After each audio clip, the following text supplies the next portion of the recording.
오늘은 하나님의 존재에 대해서 말씀을 드리도록 하겠습니다. 하나님이 정말 살아계실까요? 아니면 하나님이 안 계시는데 사람들이 하나님이라고 하는 존재를 만들어서 부르고 있는 것은 아닐까요?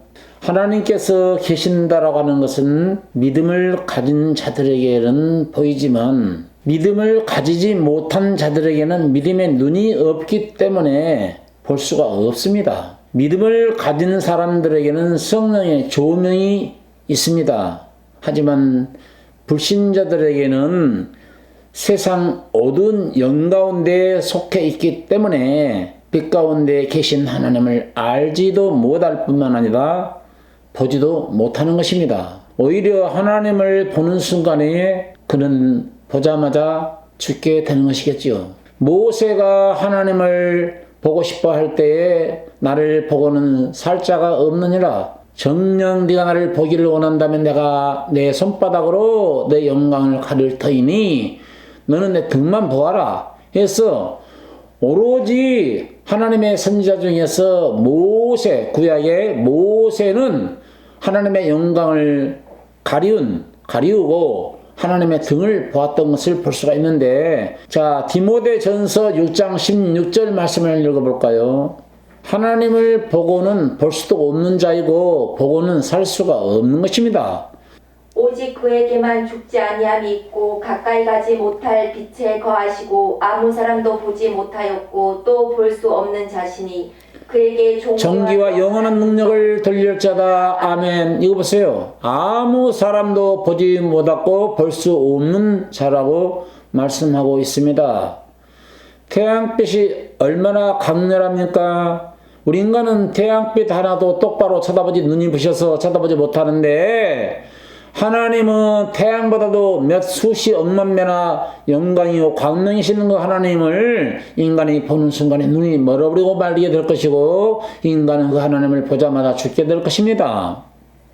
또한 성령은 살아계신 하나님의 음성이라고 말하고 있는데, 어떤 논문집이 아니기 때문에 논리적으로 설명할 수가 없습니다.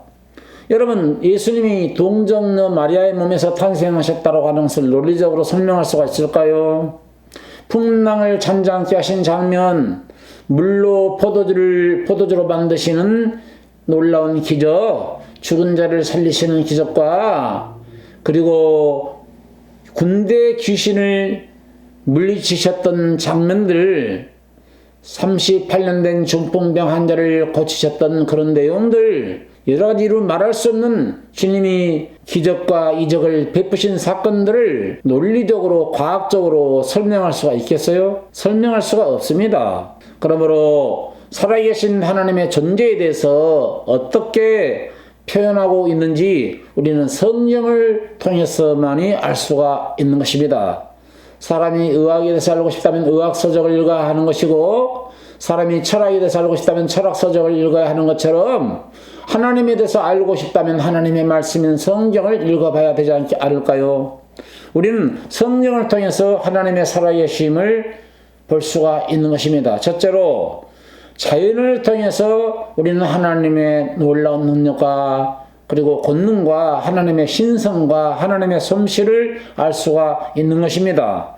집마다 지은이가 있으니 우주 만물을 창조하시는 분은 하나님이시니라, 이렇게 기록하고 있어요. 모든 피조물들이 하나님의 영원하신 능력과 신성을 잘 드러낸다라고 말씀하고 있지 않습니까? 시편 19편 1절 말씀에 하늘이 하나님의 영광을 선포하고 궁창이 그의 손으로 하신 일을 나타내는도다. 로마서 1장 20절 말씀에 창세로부터 그의 보이지 않는 것들과 그 영원하신 능력과 신성이 그가 만드신 만물에 분명히 보여 알리게 되나니 그러므로 핑계하지 못할 것이니라, 이렇게 말씀하고 있어요. 어떤 사람이 죽었는데 지옥문 앞에서 하나님의 심판대 앞에서 너는 마지막으로 지옥으로 떨어지기 전에 할 말 있으면 한번 해보아라 했더니, 하나님 아버지, 제가 살아생전에 하나님이 보였다고 한다면 믿었을 것인데 하나님을 보지 못해서 보이지 않았기 때문에 제가 하나님을 믿지 못해서 지옥에 떨어지게 생겼습니다. 그러니 한 번만 봐주시면 안 될까요? 라고 하나님 앞에 당부를 했는데, 야 이놈아, 세상 우주 만물이 만물 속에 나의 능력과 나의 권능과 나의 신성과 나의 솜씨가 보이지 않았니? 우주 만물을 통해서 보여줬지 않았느냐? 너는 화가의 아름다운 그림을 보고도 그림을 보면은 화가의 솜씨를 봐야 되는 것이고, 아름답게 지어진 빌딩을 보게 되면은 설계자의 솜씨를 볼 수 있어야 되는 거 아니냐 이놈아. 그렇다면 우주 만물을 보고도 내 솜씨를 보지 못했단 말이야. 너는 더 이상 핑계할 수가 없느니라. 네가 갈 곳으로 가야 한다라고 하면서 지옥으로 들어가라 하니까 으악 하고 소리를 지르고 떨어졌다고 하는 그런 일화가 있는데, 하나님이 보이지 않아서 못 믿었다라고 하는 것은 하나의 핑계인데 성경은 핑계할 수가 없다라고 말씀하고 있습니다. 둘째로, 사람의 양심이 하나님의 살아계심을 증거한다라고 했습니다. 양심이 눈에 보이지 않는다고 해서 양심이 없다라고 주장할 수 없듯이, 하나님이 눈에 보이지 않는다고 하나님이 안 계신다라고 말할 수가 없는 것이죠. 사람 안에는 늘 거짓되고 음란함이 가득합니다. 아무도 보지 않는 데서 살인죄를 범하면은 그 양심이 누가 보지 않아도 두렵고 무서워하고, 누군가 갑자기 나타나면 깜짝 놀라게 되는 이유가 무엇입니까? 깜짝 놀라게 되는 이유가 무엇입니까? 바로 양심이 증가하고 있는 거 아닙니까? 자기의 죄를. 그러므로 성경은 우리 양심이 하나님을 증거하고 있다라고 기록하고 있어요. 로마서 2장 15절 한번 보시겠어요? 이런 일들은 그 양심이 증거가 되어 그 생각들이 서로 혹은 고발하며 혹은 변명하여 그 마음에 새긴 율법의 행위를 나타내느니라. 한번 읽어보세요. 로마서 2장 15절 말씀. 이런 이들은 그 양심이 증거가 되어 그 생각들이 서로 혹은 송사하며 혹은 변명하여 그 마음에 새긴 율법의 행위를 나타내느니라. 그렇습니다. 우리 이방인은 율법이 주어지지 않았고 본방인에게, 유대인들에게는 율법이 주어졌는데, 이방인에게 율법이 주어지지 않았다고 해서 죄를 범하면 죄를 못 깨닫는다. 물론 율법은 죄를 깨닫게 하는 것인데, 이방인들은 율법을 하나님이 주시지 않았다 하더라도 양심이 율법이라는 거예요. 그래서 양심이 고발을 받는 겁니다. 선한 일을 하게 되면 뿌듯함이 있는 것이고, 죄를 범하게 되면 양심에 고발이 있는 것이죠. 그 양심의 고발을 누가 막을 수가 있겠어요? 자, 아무도 보이지 않는 데서 죄를 범했어요. 가인이 아벨을 쳐 죽였습니다. 하나님이 나타나셔서 가인아 네 동생 아벨이 어디 있느냐라고 물었을 때 가인이 뭐라고 말합니까? 제가 아벨을 지키는 자니까 라고 하나님 앞에 대답할 때, 야 임마, 그렇다면 네 얼굴이 이렇게 어둠컴컴하냐? 양심의 죄의 고발이 얼굴에 드러난다는 거예요. 얼굴에. 여호와께서 가인에게 이르시되 내 아우 아벨이 어디 있느냐? 그가 가로되 내가 알지 못하나이다. 내가 내 아우를 지키는 자니이까. 그러면 네가 이제 6절에 보세요. 여호와께서 가인에게 이르시되 내가 분하여 함은 어쩌미뇨? 안색이 변함은 어쩌미뇨? 자, 죄를 범하게 되면 안색이 변함이 온다는 거예요. 안색을 보면은 마음을 볼 수 있는 거예요. 사람의 마음은 눈에 안 보여도 모든 사람들이 볼 수 있는 안색이 변한 것은 다 볼 수가 있잖아요. 양심이 눈에 안 보인다고 없다라고 말할 수가 없는 거죠. 하나님 눈에 안 보인다고 해서 하나님이 안 계신다라고 말할 수 없는 것이죠. 만물에 분명히 보여 알이 된다는 것이고, 사람이 양심적으로 죄를 범했단다 하더라도 안색이 흐려짐에 따라서, 안색의 변함에 따라서 그 사람의 심기를 읽을 수가 있는 것이죠. 하나님의 눈에 보이지 않아도 사람들은 자기가 알지 못하는 신을 경배하는 것입니다. 왜냐하면 하나님께서 영원한 것을 사모하는 마음을 심어놨어요. 마음속에다 영원한 세계를 사모하는 마음을 심어놨기 때문에 알지 못하게 하는 신에게라고 하는 달을 세워놓고 나름대로 경배를 하고 숭배를 한다는 거예요. 그게 바로 사도행전 17장 23절 나와요. 내가 두루 다니며 너희의 위하는 것들을 보다가 알지 못하는 신에게라고 새긴 단도 보았으니 그런즉 너희가 알지 못하고 위하는 그것을 내가 너희에게 알게 하리라. 그렇지. 사도들이 너희가 알지 못하게라고 하는 신을 섬기고 있는데 그 알지 못하는 신을 섬겼던 너희들에게 내가 그 신에 대해서 정확하게 설명해 주겠노라 하면서 예수 그리스도를 속였다 이거예요. 그래서 양심이 하나님 살아계신 것을 증거하는 것입니다. 셋째로 하나님을 부정하는 사람들은 참으로 어리석은 사람들이라고 말할 수밖에 없습니다. 시편 14편 1절에 어리석은 자는 그 마음에 이르기를 하나님이 없다 하는도다 이렇게 말씀하고 있어요. 그렇다면 살아계신 하나님께서는 하나님의 형상대로 지음받은 사람들에게 무엇을 주시기를 원하실까? 살아계신 하나님은 죄로 죽어버린 인생들에게 생명을 주시러 오셨다는 것이지요. 너희가 천하를 다 얻었다 한다 하더라도 너희가 천하를 다 얻었다 한다 하더라도 오늘 밤에 생명을 잃어버린다고 한다면 천하를 얻은 모든 것들이 네 것이 되겠느냐. 그래서 천하보다 귀한 것이 하나님의 생명이라고 말하고 있는 것입니다. 천하보다 귀한 것이 생명이죠. 그 생명을 주시러 오셨어요. 우리 연수가 70이요 강건하면 80년이라도 그 연수의 자랑은 수고와 슬픔뿐이요 신속히 가면 날아간다고 했습니다. 백수시대라고 그러는데 100년도 못 살고 죽는 인생을 일컫는 말이지요.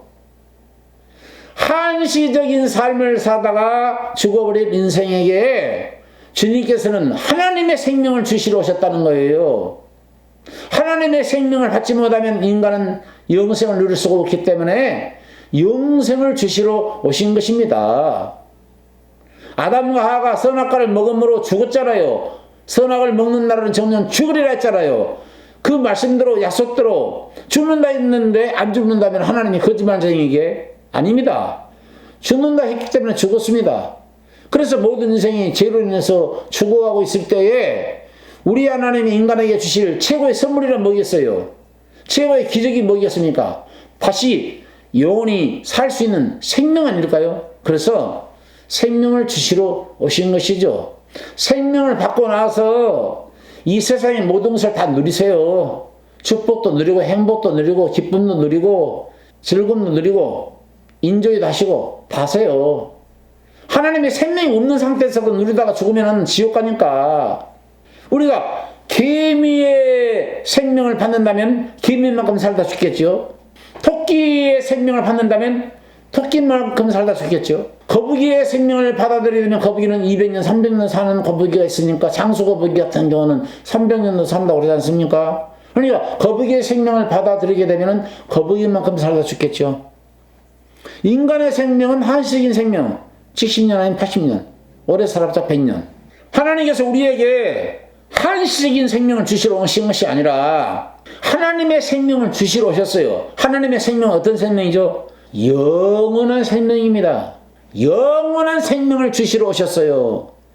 그 영원한 생명을 받아야 영생을 누릴 거 아닌가요? 그래서 그 영원한 생명을 주시러 오셨다는 거예요.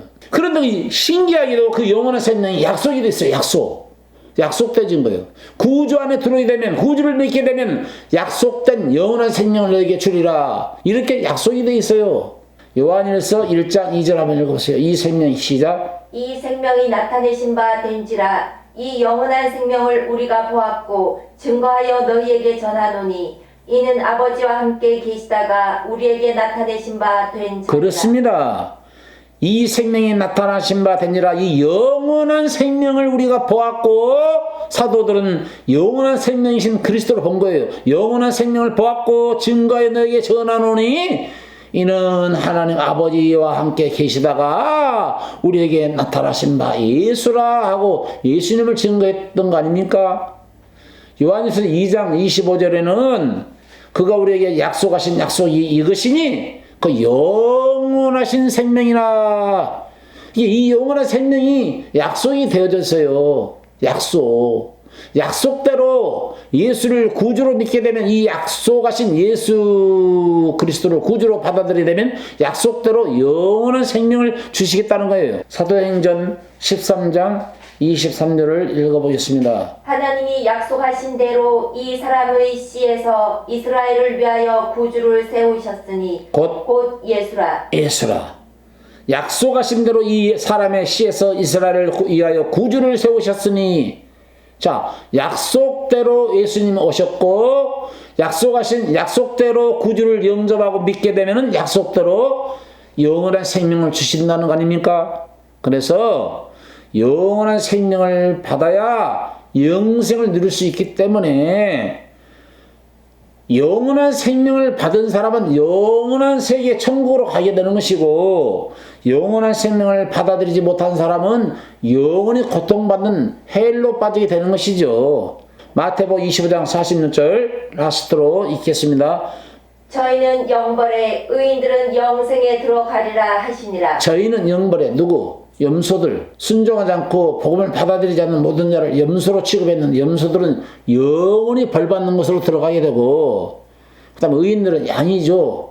순한 양들은 영생에 들어가리라 하시니라. 여러분, 정말로 여러분 모두가 예수를 구주로 믿어서 영생을 쟁취하시기를 바랍니다. 할렐루야. 아멘.